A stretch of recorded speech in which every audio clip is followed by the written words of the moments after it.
America's future will be determined by your dreams and your visions. For some of you will travel where no man has ever traveled before.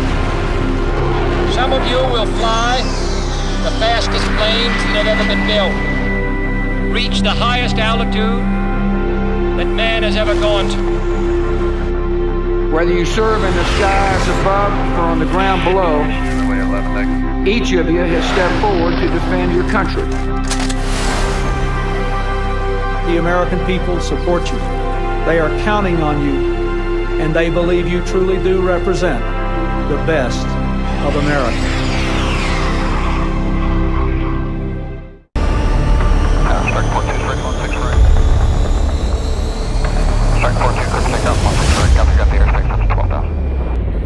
Ready to go.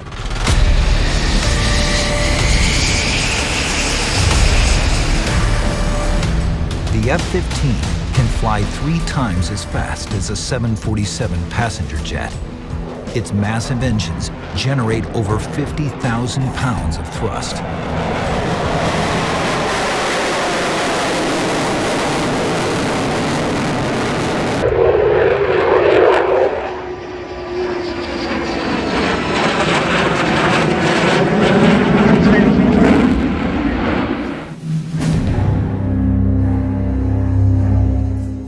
The Soviet MiG-29 was a very agile, very capable fighter aircraft designed by Mikoyan specifically to counter new U.S. fighter planes like the McDonnell Douglas F-15 Eagle and the General Dynamics F-16 Falcon.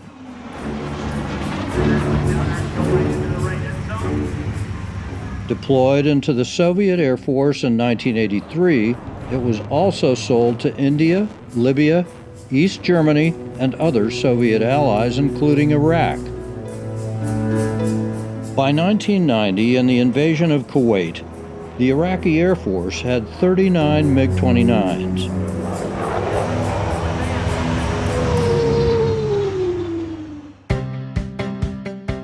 Captain John J.B. Kelk was an F-15 pilot in the 33 Tactical Fighter Wing based at Elgin Air Force Base in Florida.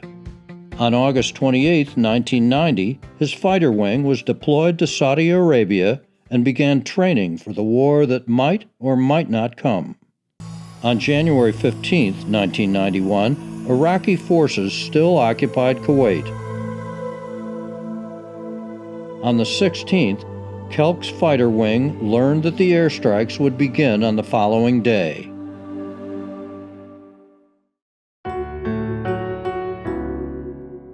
JB's interest in aviation started early. At age 3 or 4, he was already pestering his parents to take him to the airport at Eau Claire, Wisconsin, to watch the airplanes take off and land.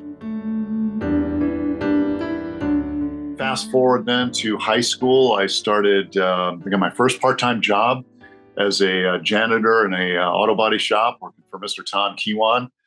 Great role model and working hard.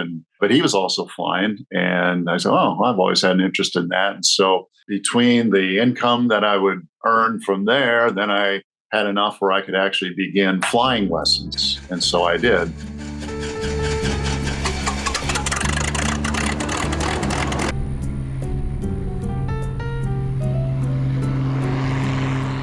And so I approached Mr. Darrell Gibson, who's, by the way, a Wisconsin Aviation Hall of Famer himself.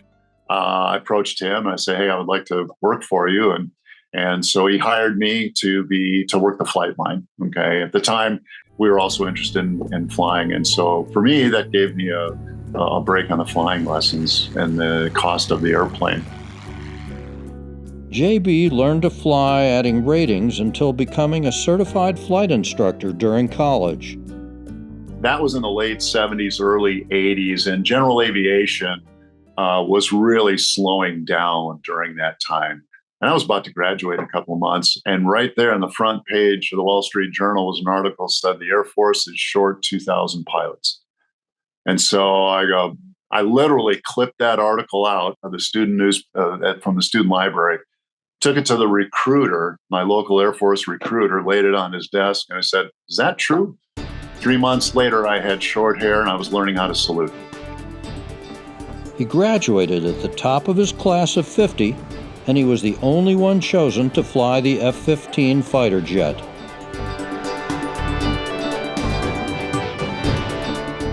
We had a Air Force Day where they flew in different types of airplanes, including an F-15 and F-16.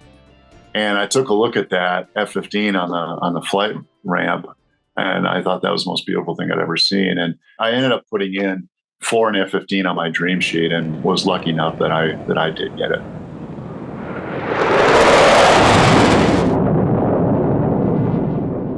In Iraq in 1991, the airstrikes began in the early hours of January 17th. It was a surprise attack targeting the capital and Scud missile sites. The F-15s would follow the first wave of F-17 stealth bombers to destroy any enemy planes and clear a path for the second wave of bombers. Kelk, in a flight of 4 F-15Cs, crossed the border into Iraq just after 3 a.m. Number one is we trained at night where most of our adversaries do not. So we felt we owned the night. So as we swept in high, 30,000 feet, and my particular engagement, we found each other on radar roughly the same time. And so I could tell someone was locked to me and I was locked to this guy, and then employed my weapons, taking advantage of the greater speed and altitude up high that I had. So approximately a 20-mile missile shot, if you will, and then maneuvered away. We dropped chaff, which is designed to defeat the enemy radar, and I did that. Turned back in and then saw the fireball. He learned that the enemy aircraft he had destroyed was a MiG-29, and the first MiG-29 ever shot down in combat. And at that time, we were flying a lot. So I went back to the hooch and maybe tossed and turned for a few hours and came back in for my next flight. I remember the squadron commander, I says, I'm going to change this. I've replayed this engagement in my head over and over and over again. And I know the timing. I'm going to confirm it. And he looked at me, he says, you can't do that. What do you mean I can't do that? I know what I saw. He says, no, AWACS already confirmed it for you. So Kelk retired in 2019 as a Major General with a total of 38 years of military service.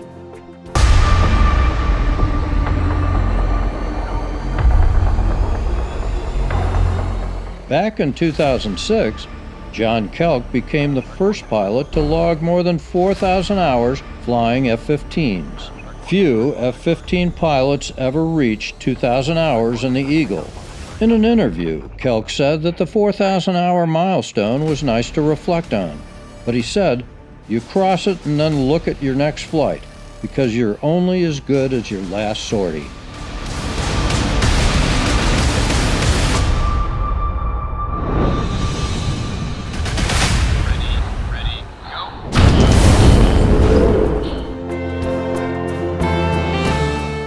Kelk also had a 32-year airline career at American Airlines.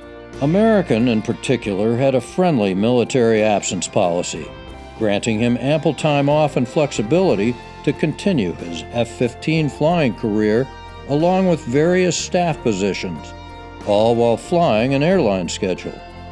Quote, "It wasn't always easy. Some months I would work a combined 25-plus days, but American Airlines and my supportive wife, Michelle, allowed me that dual career opportunity."